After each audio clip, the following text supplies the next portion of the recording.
Shalom saudara yang dikasih dalam Tuhan, selamat pagi. Kita bersyukur karena hari ini kita ada di hari terakhir dalam minggu berjalan. Kita percaya semua karena anugerah Tuhan, semua karena pemeliharaan Tuhan, semua karena berkat-berkat Tuhan.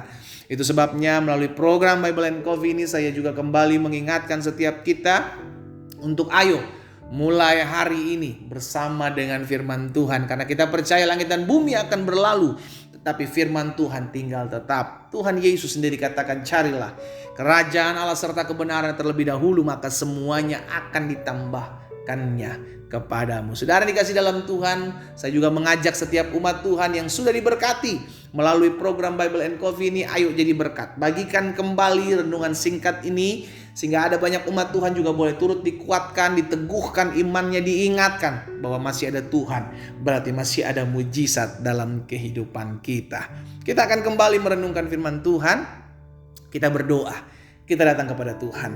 Bapak, terima kasih buat hari yang baru. Kami mengucap syukur karena kasih setia Tuhan, karena anugerah Tuhan, karena pemeliharaan Tuhan dalam kehidupan kami.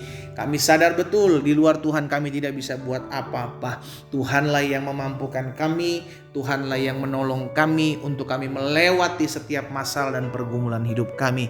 Hari ini kami kembali akan merenungkan firman-Mu. Roh Kudus, sampaikan sesuatu bagi masing-masing kami. Urapi kami dengan roh hikmat dan wahyu, sehingga kami mengerti akan kebenaran, dan biarlah kebenaran ini yang memerdekakan hidup kami. Di dalam nama Tuhan Yesus Kristus kami berdoa. Haleluya.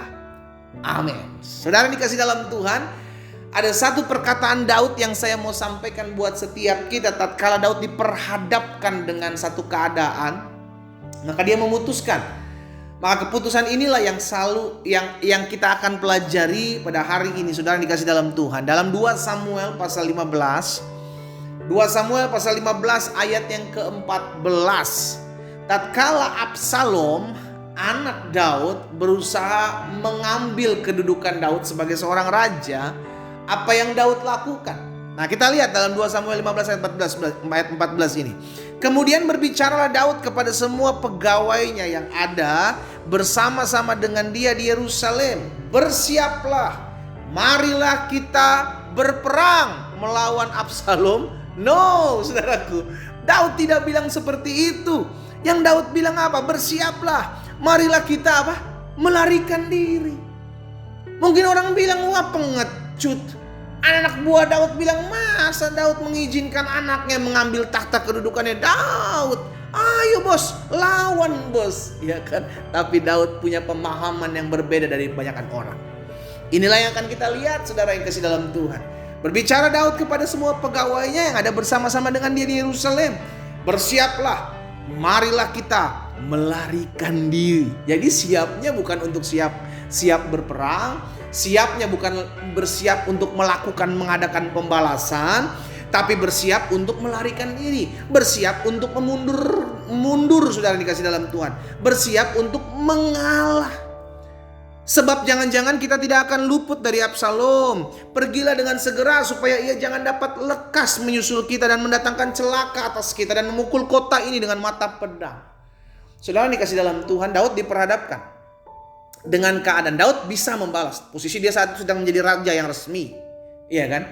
Dia bisa membalas, dia bukan membalas, dia bisa mengalahkan anaknya. Dia bisa menguatkan kedudukannya dengan apa? Berperang dengan anaknya. Tapi Daud tidak lakukan itu. Daud mengambil jalan yang mungkin berbeda dengan raja-raja yang mungkin memiliki kerajaan. Ketika akan adanya gejolak pengambil alihan kekuasaan, maka dia pasti akan melawan, dia akan memberontak, dia akan bertindak. Tapi apa yang dilakukan Daud? Ini berbeda. Daud mengalah, saudara yang dikasih dalam Tuhan. Daud mengalah. Ternyata keputusan Daud ini tepat. Keputusan Daud ini luar biasa. Ada banyak orang bilang, buat apa kita mengalah pendeta? Kalau kita mengalah kita diinjak-injak, iya kan? Buat apa kita mengalah pendeta? Itu membuktikan bahwa kita lemah.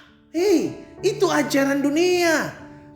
Mengalah itu kalah, mengalah itu berarti diinjak-injak, mengalah berarti tidak memiliki kekuatan. Itu ajaran dunia yang mengarahkan kita agar kita apa? Melawan. Jangan pernah lupa saudara yang dikasih dalam Tuhan, kita mengalah. Tapi bukan berarti kita berdiam diri, kita mengalah. Tanda kita berserah sama Tuhan. Nah ini perbedaannya kita. Iya kan? Karena apa? Senjata kita bukan senjata duniawi saudara. Senjata kita senjata rohani. Senjata kita adalah ketika kita tidak sanggup, ketika kita diperhadapkan dengan masalah dan tantangan yang ada, kita berserah, kita mengangkat tangan kita. Daud mengambil keputusan untuk mengalah. Saya pelajari kenapa Daud mengalah.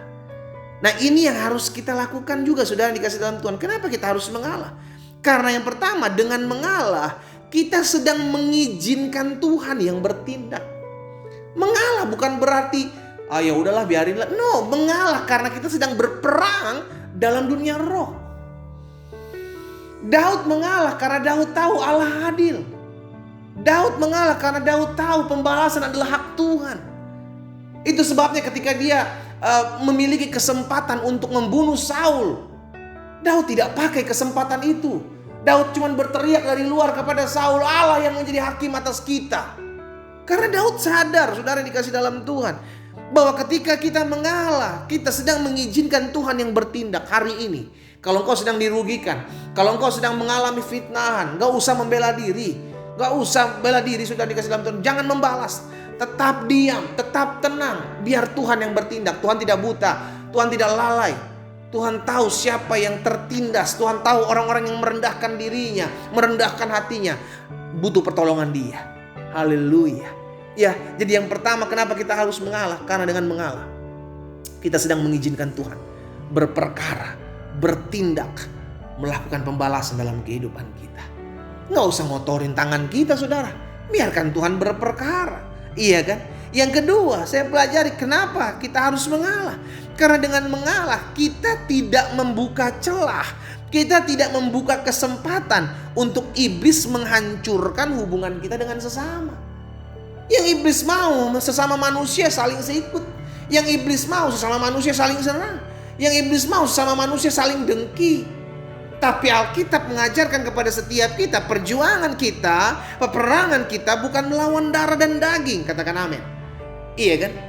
Kalau suami mau memberontak istrimu kepala batu, kalau mertuamu kasar, menantumu gak ada hormat, saudara dikasih dalam Tuhan, mereka bukan musuh kita. Betul, mungkin setan bisa pakai mereka, tapi mereka bukan musuh kita. Spiritnya, rohnya kita perangi.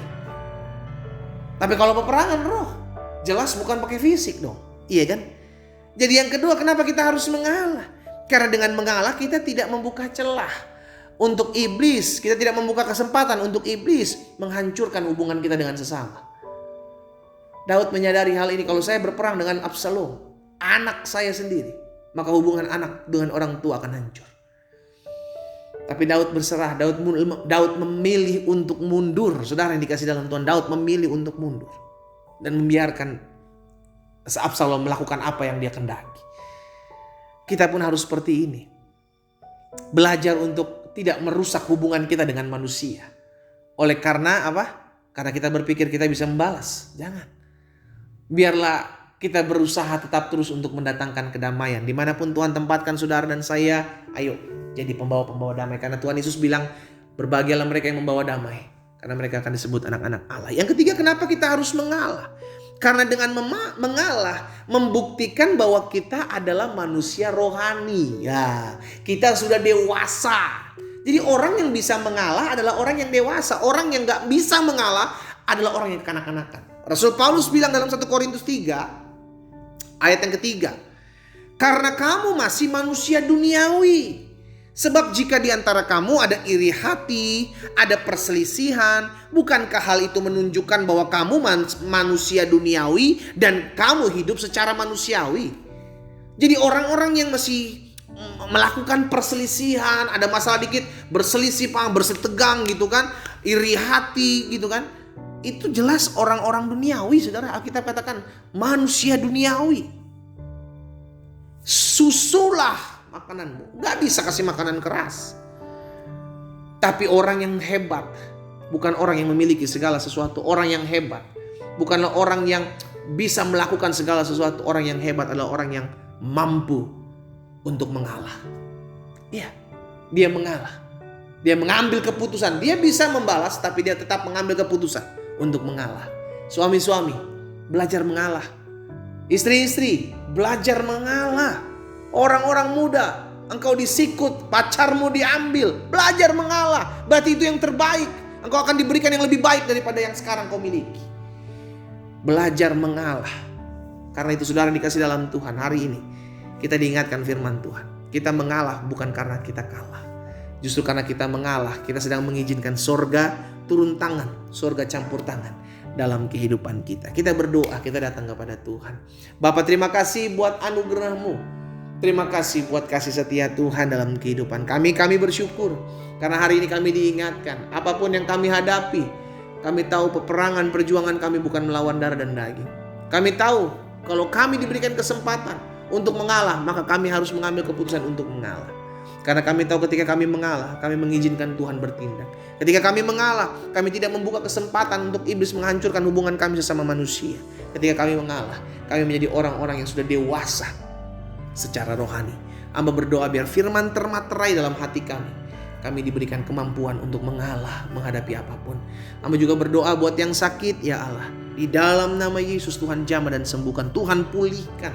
Sehingga dimanapun mereka berada, mereka mengalami kuasa kesembuhan di dalam nama Yesus.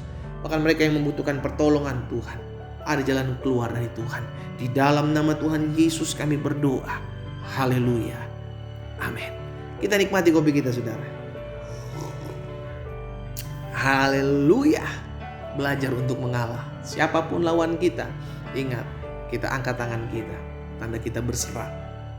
Izinkan Tuhan berperang menggantikan kita. Tuhan Yesus memberkati kita.